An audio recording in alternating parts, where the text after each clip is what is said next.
back to DFC Books. Today we are tackling a foundational text. It's a philosophical masterpiece that tries to map the deepest psychological terrain of an entire nation.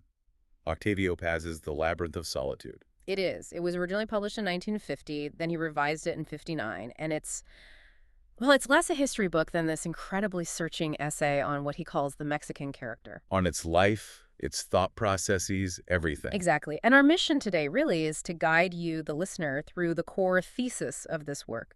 Because Paz is arguing that Mexican identity is defined by this continuous and often really painful search for the self. A search that he says is shaped by historical trauma. Right. And by these cultural mechanisms of hermeticism. The famous masks, yeah.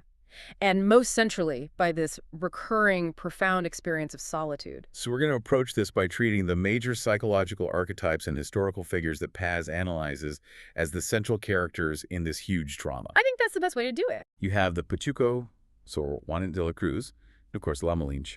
Paz is basically charting a kind of national spiritual geography. He is, and the structure is so important here. It's organized into 9 distinct essays or chapters, and they explore different facets of the Mexican psyche, sometimes chronologically, sometimes thematically. So you have chapters like the Pachuco, Mexican Masks, the Day of the Dead. And the really crucial one, the Sons of La Malinche.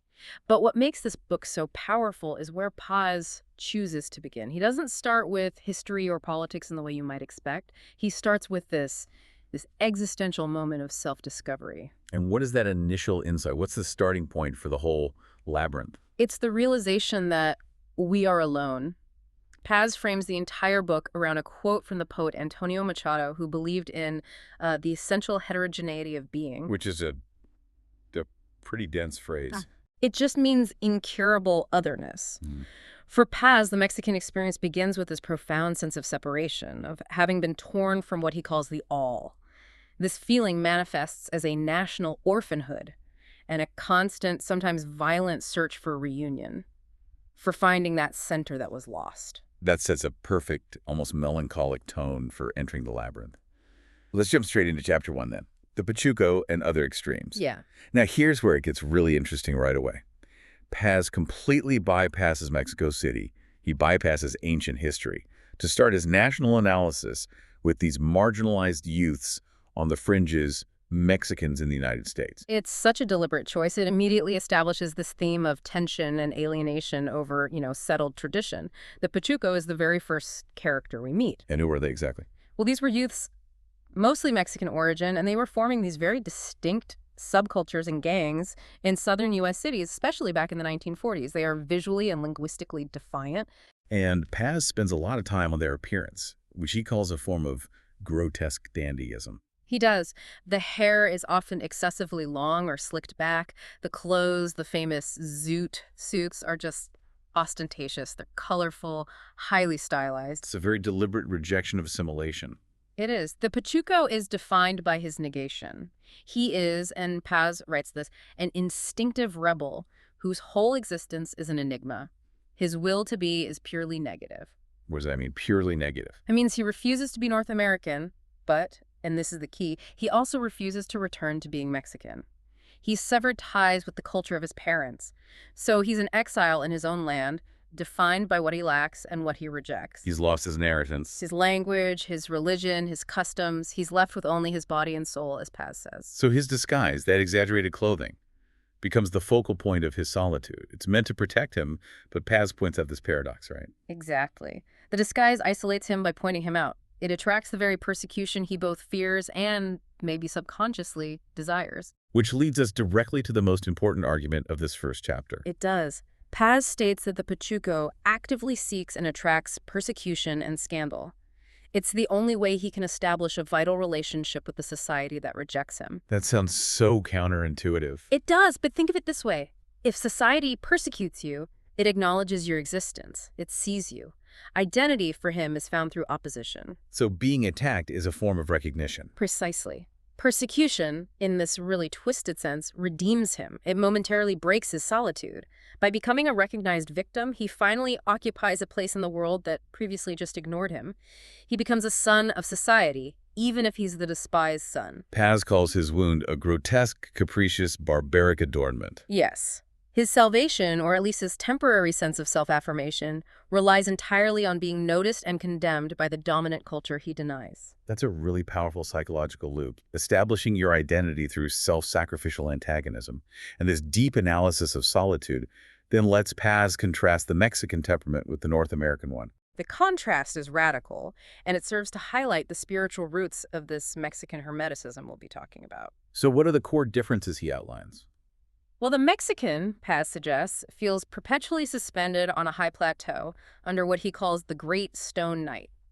He's oscillating between these hostile divine forces, often conceived as the mother on one side and the tomb on the other. So his solitude is primarily religious. And deeply felt. It's an orphanhood, this obscure awareness of having been torn from the cosmic all, and it drives this ardent search for the lost center. It's a metaphysical solitude. Okay, and the North American? The North American, in Paz's analysis, is lost in a world he meticulously constructed in his own image. A world defined by machines, moral precepts, and this relentless optimism. He's lost in a wilderness of mirrors. That's the phrase. He can't truly recognize himself in his inhuman objects or even in his fellow man. His is a highly functional solitude, but it's ultimately mechanical and abstract because it's rooted in his own self-made systems. That distinction naturally informs the attitudes that Paz describes. He characterizes North Americans by their self-assurance, their unrelenting optimism. Right. And their criticism, he notes, is almost always reformist. It never touches the roots. Why not? Because they believe the world can be perfected through effort and progress. They tend to deny any disagreeable reality, which Paz identifies as a form of cultural hypocrisy. Whereas the Mexican is defined by a profound willingness to contemplate horror. A familiarity, even a complacency in dealing with mortality and death. And you see this everywhere. You see it in the bloody Christs, in village churches, often depicting just agonizing, visceral suffering, to the macabre humor you find in daily life. And the custom of eating skull-shaped candies during the Day of the Dead. That familiarity with death, what Paz calls the cult of death, is fundamentally an acknowledgement that life is fragile and transient. He says they are believers, but their nihilism is instinctive. Instinctive, not intellectual. They are suspicious, sorrowful, sarcastic. They prefer contemplation over activism. It's like this. North Americans love fairy tales and detective stories narratives where order is always restored. Right. The Mexican loves myths and legends, stories where chaos often prevails. Paz sums it up by saying, North Americans consider the world something to be perfected.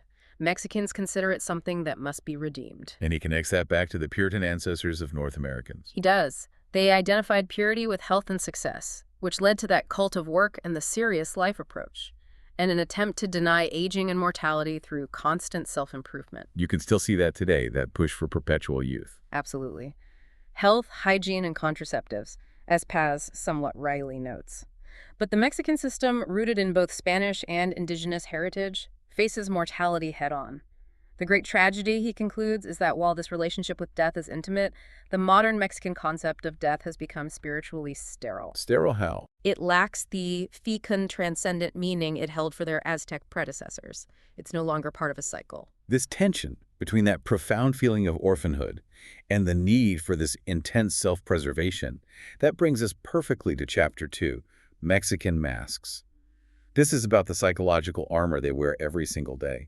This chapter is absolutely foundational. It introduces the core psychological mechanism, the use of the mask to maintain hermeticism. Right. Paz argues that the typical Mexican, it doesn't matter if he's rich or poor, young or old, shuts himself away to protect himself. His face is a mask, and so is his smile. He uses that image of a man who has been flayed, just profoundly vulnerable even to mere words. So every gesture, every social interaction, it serves as a defense mechanism. Silence, extreme politeness, distant irony, resignation. He constructs this invisible but impenetrable wall of remoteness between himself and the outside world. And also between himself and his own deepest feelings. Crucially, yes. The mask ensures that nothing from the outside world can penetrate or reveal his inner self. And central to this defense is the ideal of manliness, the macho. Manliness demands that one never crack, never reveal weakness, and never allow the outside world to penetrate your privacy. And Paz makes a key observation here about trust. This is fascinating.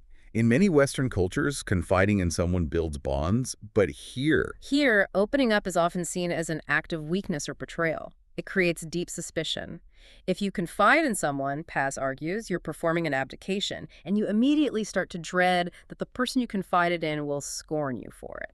So the macho is defined by his impassivity, his closed nature, And his commitment to an external form that cannot be breached. and this preoccupation with form, with ceremony, rigid politeness, strict formulas. Where does that come from? It's inherited from both Spanish legalism and indigenous ritualism. It surrounds privacy and acts as a boundary against emotional excesses. And this leads us to his really complex analysis of dissimulation and, well, lying. It does, and Paz elevates lying beyond a simple moral failing. He argues that for the Mexican, lying is a tragic game, used both to hide the self and to baffle intruders. But here's the major insight. Go on.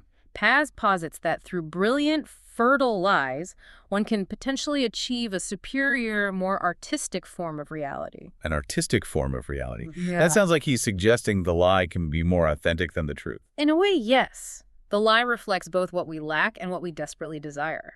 It gives shape to an ideal that mundane reality denies. And to illustrate this, Paz does a deep analysis of a character, Professor Rubio, in a play by Rodolfo Usigli. The play is called The Gesticulator. Right. And this analysis is the most important argument of the chapter, I think, when it comes to identity. So tell us more about this gesticulator character. Okay, so Professor Rubio is an intellectual failure. He moves to a small village and begins pretending he is General Rubio, a sincere hero of the revolution who had supposedly died years earlier. So he invents this entirely new self. Meticulously. He speaks with profound truth and sincerity about the revolutionary ideals that have been lost.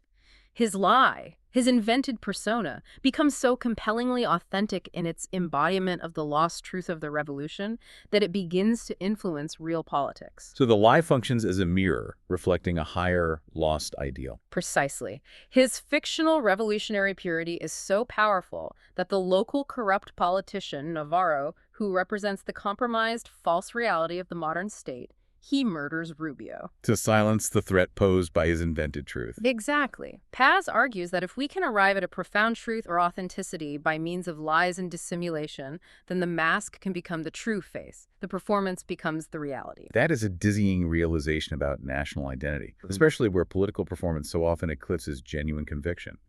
Now, we have to shift to gender, because Paz dedicates a lot of space to the character of womanhood. He does, and the female figures are presented as instruments or reflections within this masculine-centric defensive structure. Woman is viewed as a repository for stable, passive elements. The earth, motherhood, virginity. And active women? Active women, in contrast, are seen primarily as functions or means, rarely as ends in themselves. Which leads to that classic duality, the long-suffering woman versus the mala mujer, the bad woman. The long-suffering Mexican woman is held up as an ideal. She transcends her natural frailty, her perceived biological openness, through suffering that she endures in silence. By accepting pain without complaint, she acquires the masculine attributes of invulnerability and stoicism. She becomes the hardened, impassive victim. Yes.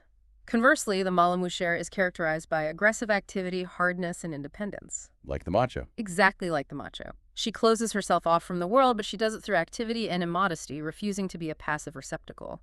Both figures, in their different ways, are struggling to transcend the natural weakness that their society assigns to the feminine. The ultimate form of this dissimulation, Paz concludes, isn't just maintaining the mask. It's annihilation through mimicry. Yes. The most radical form of defense is to blend into the landscape, a practice he says is perfected by the Indian. He annihilates his human singularity to become a stone, a wall, silence, or space. It's a concrete defensive blending. Intended to pass unnoticed and avoid any kind of intrusion. It's self-annihilation to achieve self-preservation. And the tragic consequence of all this hermeticism, of denying genuine communication, is the creation of this character Paz calls Don No One. Don No One, or Nobody's Spanish Father. He's the consequence of denying a fellow man's existence. He is loud, conceited, well-fed, and influential. The aggressive, garrulous presence of the banker or the politician. He fills the world with his empty presence, spreading the shadow of nothingness. And that's the ultimate irony. The attempt to hide oneself creates a vacuum. And that vacuum is filled by the aggressive, empty personality of the Chingon, a word we absolutely have to explore in detail. Okay, so from the individual mask, we now move to the communal release. Chapter 3, The Day of the Dead. This is where he examines the Mexican relationship with time and mortality. The fiesta is presented as the necessary, explosive escape from that closed-off world. It's the only luxury for the poor Mexican. It's a pretext to stop the flow of what Paz calls chronometric time. The ticking clock of daily life. Right, which is seen as perpetually pushing them toward an uncertain, abstract future. The fiesta commemorates events in a complete and perfect today. It is an urgent, desperate escape from the wall of solitude. And the most important element here is the fiesta as revolution or recreation. This is the key event of the chapter. Paz calls it the advent of the unusual. In the fiesta, order doesn't just get relaxed, it disappears entirely. Chaos returns and license rules. Hierarchies vanish. Men dress as women, the poor dress as the rich, sacrilege and ritual profanation are obligatory. It is a genuine, if temporary, revolution.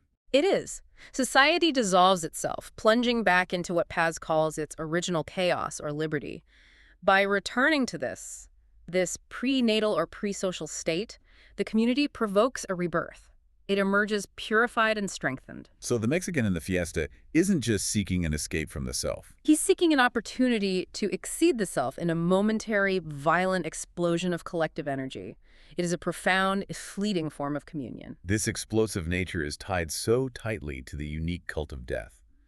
We touched on this earlier, but Paz really stresses that the Mexican isn't just aware of death, he's intimate with it. He jokes about it, celebrates it, commodifies it with sugar candy skulls. Death is an active part of the Mexican landscape, unlike in the modern Western world where it's suppressed as this disagreeable, inevitable fact. But the meaning has been hollowed out.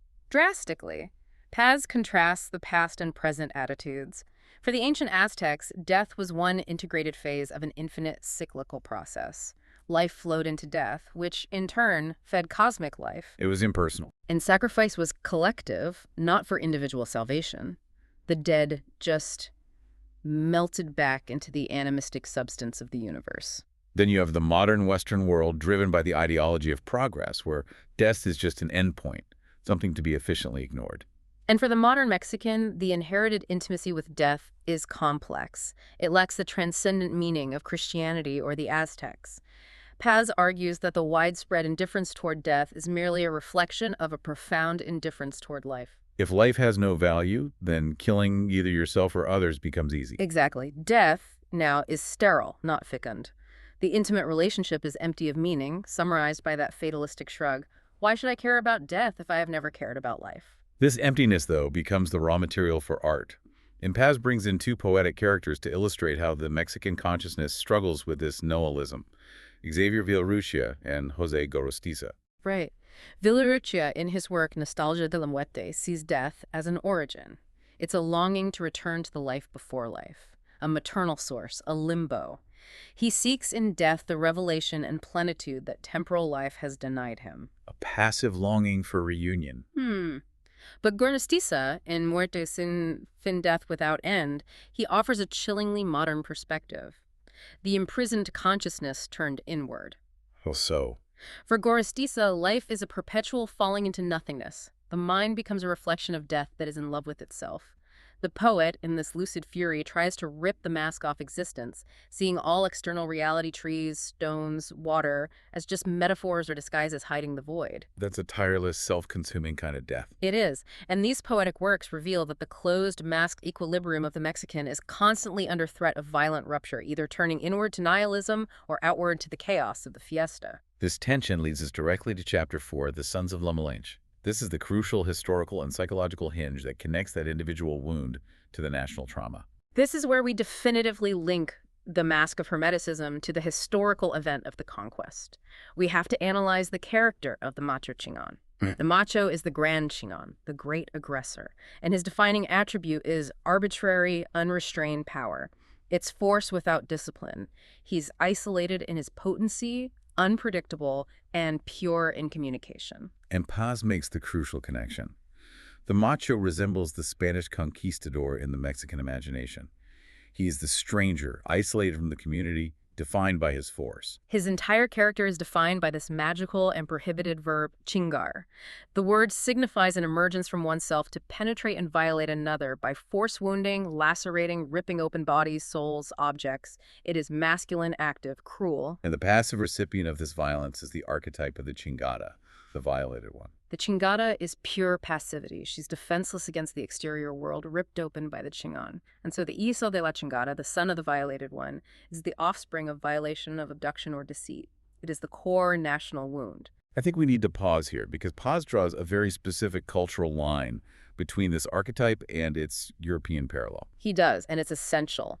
In the Spanish phrase, hijo de puta son of a whore, the dishonor comes from a woman who surrendered willingly, often for money. Okay. But in the Mexican context, the dishonor comes from being the fruit of an involuntary violation. This shifts the trauma from a matter of transactional dishonor to a fundamental existential rupture caused by historical force. The nation itself is born from this violation. And this trauma is personified by two defining passive feminine figures, the historical archetypal event of the conquest. First, we have the Virgin of Guadalupe. She appeared on the site of the ancient Aztec mother goddess Tonantzin. She is the Indian Virgin, symbolizing pure receptivity, consolation, and a refuge for the unfortunate. She is the mother of orphans. Offering comfort, reestablishing the maternal link that the conquest severed. And second, you have the tragic, violated figure of La Malinche, or Doña Marina. Cortez's mistress and translator. La Malinche is the anti-Guadalupe. She is the violated mother who, voluntarily or involuntarily, opened the door to the invaders. She symbolizes the Indian women who were violated by the Spaniards. She symbolizes the conquest itself. And to repudiate her Is a way of denying your own origins, denying the hybridism of the modern Mexican people. The modern Malinchista, someone who welcomes foreign influence over national integrity, is metaphorically the true son of La Malinche, the living Chingada. All of this tension culminates in this powerful national shout, the most important argument of Chapter 4. Viva Mexico, hijos de la chingada. This shout is a profound affirmation of rupture. It's an explosion, a battle cry. It expresses the desire to live closed off from the outside world and, most importantly, from the trauma of the past. So by shouting it, We condemn our origins and deny our hybridism. Paz concludes that the Mexican does not want to be Indian or Spaniard, nor a mixture of them. He affirms himself as a radical abstraction, a man who becomes the son of nothingness. His beginnings are in his own self. The shout strips us naked, affirming isolation and solitude, but at the same time tearing us away from the contaminated mother. we've established the psychological characters and the founding wound, so now we have to shift the scale dramatically and look at the historical trajectory. We have to treat conquest, colonization, and revolution as these sequential events that tried to define or redefine that wound itself. Let's expand on Chapter 5, the conquest and colonialism. Paz presents the conquest as something much bigger than a simple military victory. He says it was enabled by what he calls the Aztec suicide. This is the key historical event of the chapter. The Aztec suicide. Yeah. Moctezuma's paralysis, his fatalistic belief in the cyclical return of the god Quetzalcoatl. It led him to surrender without a true fight. The Aztecs lived under this cyclical conception of time where each era was predetermined to be used up. When their gods seemingly betrayed them, their entire cosmic structure just collapsed. So it wasn't just a military defeat, it was a spiritual one, which led to this profound sense of solitude for the native people. Exactly. The destruction of their leaders and the loss of their gods left them spiritually alone. Colonial Catholicism then stepped in to fill this catastrophic void. It provided the conquered Indians with a new universal order, a place in the cosmos, which was absolutely essential after their entire mythical structure had been erased. The church served a crucial maternal function here. It did. Through the Virgin of Guadalupe and the missionaries, who were called tatas, dads, and the Virgin Madre, mother, the church reestablished social and human relationships. It converted what had become a world of total solitude into an open maternal order. It offered the consolation of the mother of orphans. But the colonial system was rigid, a petrified faith, he calls it. How did the Mexican spirit struggle within that rigid structure? That internal conflict is embodied by the colonial intellectuals, particularly Sor Juana Inés de la Cruz and Sigüenza y Góngora. They represent the duality of colonial Mexico. How so?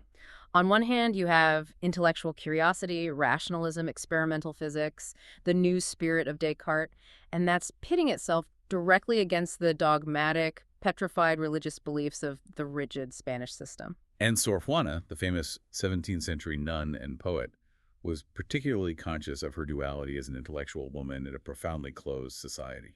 And her final answer to this unresolvable conflict is the most important argument of this segment. Her final silence. her renunciation of her books, her studies, her entire intellectual life. That silence is a powerful act of negation. And condemnation of the colonial world that smothered her curiosity and demanded conformity of her knowledge. It shows that an organic synthesis within that colonial structure was just impossible. That structural failure sets the stage for the next 100 years of political upheaval. So let's move to Chapter 6, from independence to the revolution and this continuing cycle of negation. Independence in the 1810s was primarily led by the Criollo Spanish descendants born in Mexico, and they were seeking to end Spanish bureaucratic control. But crucially, they did not seek to change the fundamental feudal social structure. They just wanted to replace Spanish rule with local elite control. Exactly. The true ideological shift came with the reform movement, led by figures like Benito Juarez in the mid-19th century. And Paz's interpretation of this is critical. He sees the reform as a utopian negation. This is the key event and argument here. It was a massive negation of the old Catholic order. The reformers imported a sterile, abstract, liberal philosophy from Europe. They replaced the old creed, all men are sons of God, with an abstract postulate, all men are equal before the law. Why does Paz call this sterile and utopian? Because it tried to found the nation on an abstract, geometrical notion of man, rather than on the concrete, lived reality of the Mexican people, who were still fundamentally defined by their indigenous and colonial heritage. Geometry cannot take the place of myth. That's the line. This founding act sacrificed reality to words, creating a massive intellectual vacuum. They successfully killed the old system, but failed to implant a structure that resonated with the people's nature. And this intellectual vacuum eventually led to the inevitable explosion of the Mexican Revolution of 1910. The revolution was, in its initial stages, distinguished by its lack of ideological guidance. It was an explosion of reality, driven by very concrete, visceral demands, not abstract liberal philosophy. And Paz highlights Zapata's Plan of Ayala from 1911 as the authentic heart of the movement. Zapata's movement was agrarian and intensely traditionalist. It was. It was a radical rejection of the imported liberal scheme. Zapata insisted on the restitution of the Calpulli as the only proper base for the nation's institutions. Can you remind us what the Calpulli was? The Calpulli was the basic organizational unit for land and community within the indigenous, especially the Aztec system. It meant communal, inalienable land ownership and organization by kinship or community. Zapata's demand was a fundamental return to indigenous social structuring. He was seeking roots, not abstract laws. So we see the pattern repeat. Negation, which was the reform, followed by explosion, the revolution, but it still lacks a stable, unifying doctrine. This brings us to chapters 7 and 8, analyzing the aftermath and what he calls the present day. Despite its authentic start and the popular energy it unleashed, what Paz vividly calls the fiesta of the bullets, the revolution ultimately failed to create a synthesis or a new, unifying doctrine. It ended in a political compromise. The intellectuals failed to offer a new project. They did. They'd originally destroyed the positivism of the previous regime, but they couldn't offer a workable project rooted in Mexican reality. And what was the result of that political compromise? The country readopted the liberal scheme, but now leaders governed from behind the mask of the revolution, much like the dictator Diaz had governed behind the mask of liberalism decades earlier.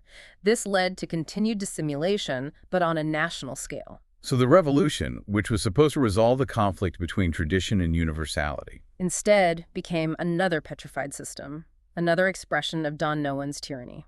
And this analysis leads Paz to a critical realization about the contemporary state of Mexico and the world. Yes.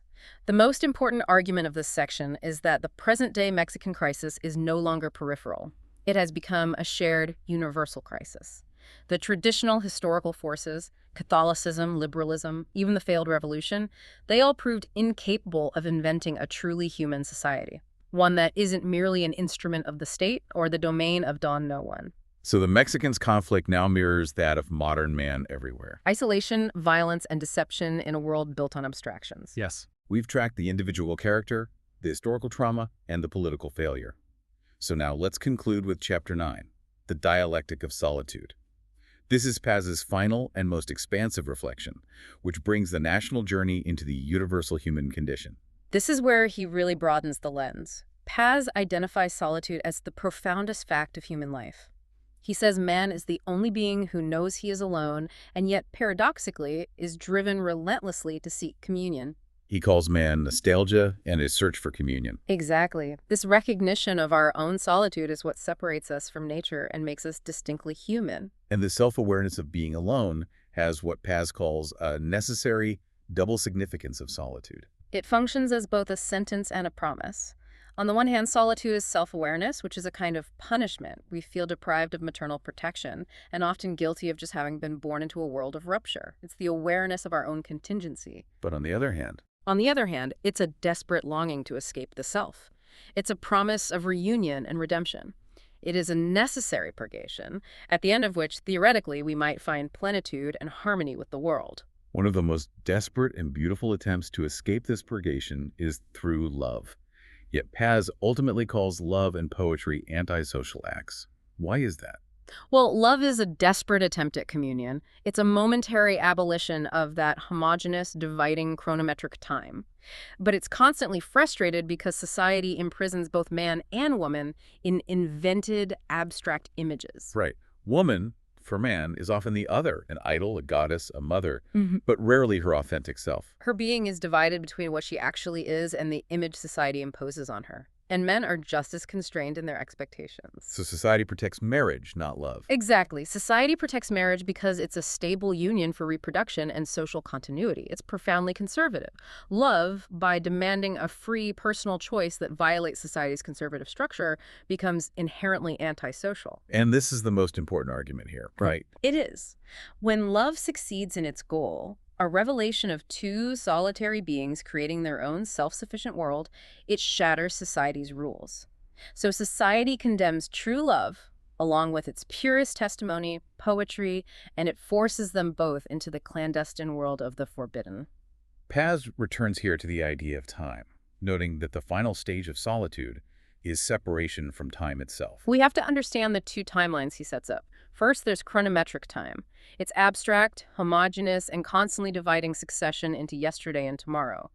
This is the temporal labyrinth that separates man from reality, turning all current presences into phantasms. And opposing this is Mythological time, which is fixed as an eternal present, a time where all opposites, life and death, joy and sorrow, are reconciled. so the key to momentary communion lies in breaking that chronometric flow. That's right. Fiestas, poetry, and love, those explosive moments of vulnerability and connection, they offer a brief return to mythological time. They prove that genuine communion is possible outside the abstract, monotonous, and solitary flow of modern life.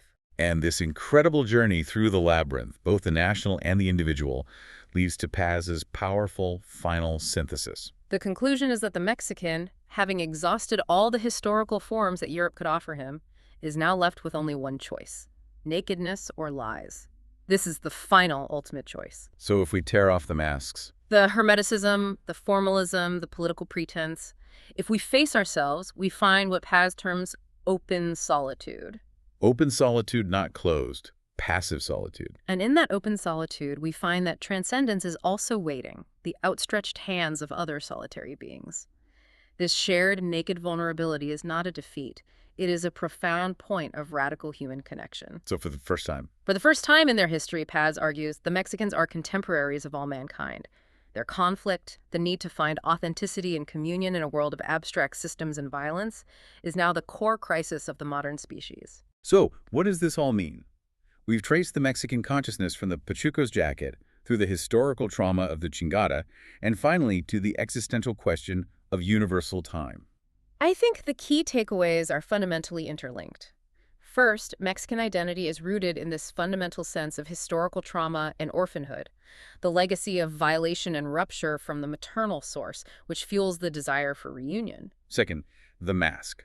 The hermeticism, the impassivity, the rigid form, it's not a simple weakness. It's a necessary, fierce defense mechanism developed against a historically hostile and defining reality. And third, the national search for self is this continuous oscillation between the denial of origin, the flight into abstract systems or political lies, and these explosive, redemptive moments of momentary communion, epitomized by the chaos and rebirth of the fiesta. Paz ultimately suggests that the Mexican struggle for identity, the labyrinth of solitude, is no longer peripheral, but central to the human experience. If the goal is a truly human society, one free from the petrified systems and the tyranny of Don No One, we all must face the same choice that Paz laid out. That's right. So that leaves you, the listener, with this thought. What mask are you still wearing, and what collective fiesta would it take to tear it off? That vulnerability, that defenselessness in open solitude is exactly where transcendence awaits. It requires giving up the pretense and embracing the fundamental human truth. We are alone, but we are alone together.